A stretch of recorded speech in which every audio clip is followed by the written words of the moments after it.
परंतु युवती होने के कारण ऋषि सुखदेव को काम दोष के कारण भय लगा। कितनी अच्छी शिक्षा दे रहे हैं गुरुदेव भगवान कि आत्मज्ञानी कौन होता है, संयमी भगत कौन होता है, जो लड़का में और लड़की में किसी प्रकार का कोई अंतर ना समझे। लड़की को देखकर भगत के मन में किसी भी प्रकार का काम दोष पैदा ना हो, वो आत्मज्ञानी भगत है, वो पूर्णतया संयमी भगत है। और आत्मज्ञानी होने के बाद ही हमारी भक्ति शुरू होती है। गुरुदेव कह रहे कि सुखदेव को आत्मज्ञान भी नहीं था, अन्यथा वो पलंग छोड़कर खड़ा नहीं होता। अगर वो लड़की पलंग पर बैठ भी गई तो सुखदेव उससे पूछता कि बहन क्यों आई हो, क्या काम है, कुछ काम है तो बताइए।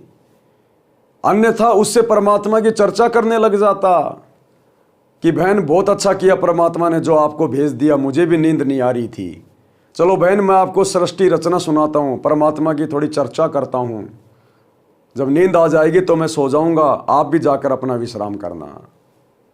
तो इस प्रकार से भाई और बहनों, यदि आप और हमारे सामने भी कभी इस प्रकार की परिस्थिति पैदा हो जाए तो आप और हमने उसे अपनी बहन बेटी की दृष्टि से देखकर और परमात्मा की एक आत्मा समझकर आत्मज्ञानी होने का परिचय देना है। उस समय वो हमारी परीक्षा होगी। सतगुरु की नज़र उस समय पल पल सूक्ष्म रूप में उस जगह पे होती है। तो ये शिक्षा है गुरुदेव भगवान की तरफ से। हम सभी भगत भाई बहन अपना अपना मेजरमेंट स्वयं कर लें कि हम कितने पानी में हैं। अगर सुखदेव की जगह आप और हम भाई बहन होते तो सोचिए हमारे अंदर क्या विचार उत्पन्न होते, हम उस समय क्या प्रक्रिया करते। तो सभी भगत भाई बहन वर्तमान में इस भक्ति मार्ग पर कितने आगे बढ़े हैं, कितने संयमी हैं, कितने आत्मज्ञानी है। इस कथा के माध्यम से सुखदेव की जगह अपने आप को रखकर एक बार विचार जरूर करें। और यदि कुछ कमी है तो गुरुदेव से प्रार्थना करके भक्ति को और ज़्यादा बढ़ाकर स्वयं को भक्ति मार्ग पर सुदृढ़ और सफल बनाने का प्रयास करें। कबीर परमेश्वर जी ने बताया है कि स्त्री तथा पुरुष आत्मा के ऊपर दो वस्त्र हैं। इस काल ने एक ही आत्मा के ऊपर दो वस्त्र डाल दिए, एक स्त्री का और एक पुरुष का। जबकि आत्मा ना स्त्री है ना पुरुष है, आत्मा तो पुल्लिंग है, पुल्लिंग। जिस प्रकार गाड़ियां बनाने वाली कंपनी एक चेचिस के ऊपर बस की बॉडी लगा देती है और दूसरे चेचिस के ऊपर ट्रक की बॉडी लगाती है, देखने वाला दूर से पहचान लेता कि ये तो बस है और ये ट्रक है, जबकि नीचे से उसका चेचिस एक ही है, ऊपर की बॉडी की बनावट का अंतर है। तो ठीक इसी प्रकार इस हाड़ मांस के कंकाल के ऊपर इस काल ने आप और हमें यहीं फंसा कर रखने के लिए विषय वासनाओं में एक ही कंकाल के ऊपर दो वस्त्र डाल दिए, एक स्त्री का और एक पुरुष का। जबकि भाई और बहनों, यदि हमें कभी कभार कंकाल देखने को मिले, कंकाल किसी डॉक्टर की क्लिनिक पर या किसी मेडिकल की दुकान पर, यदि हम गौर से हम उस कंकाल को देखें तो हड्डियों के अलावा आपको कुछ भी दिखाई नहीं देगा।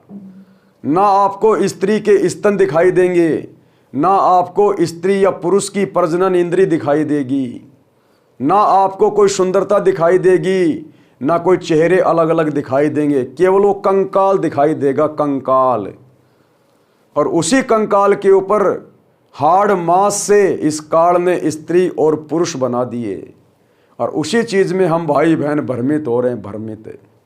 और गुरुदेव ने बताया कि बिष्टा जिनकी देह में वो मगन फिरे दिन रात, और गरीब दास केशव कहे जिन सर जम की घात। इस शरीर में भरा क्या है? अगर इस खाल को हटा के देखा जाए तो इसके अंदर कुबाड़ भरा, कुबाड़, मोटी मोटी थैलियां, कोई टट्टी की, कोई पेशाब की, कोई थूक की, कोई लार की। कभी कभार देखा हो कोई कसाई बकरे काटता है और उसकी खाल उतार देता है, उसके बाद उसके अंदर से मोटी मोटी थैलियां निकलती हैं, मांस वगैरह होता है। यदि कोई रोड पे जानवर मरा पड़ा हो, कोई कुत्ता मरा पड़ा हो, तो हम देखते हैं कई बार इस शरीर के अंदर ये गंदगी भर रखी है, काल ने पूरी गंदगी, और ऊपर से ये चर्बी लगा के उसको सीला हुआ है। किसी की गोरी चमड़ी, किसी की काली चमड़ी, और अंदर कबाड़ भरा है गंदगी, बदबू, टट्टी, पेशाब, लार, थूर, मांस।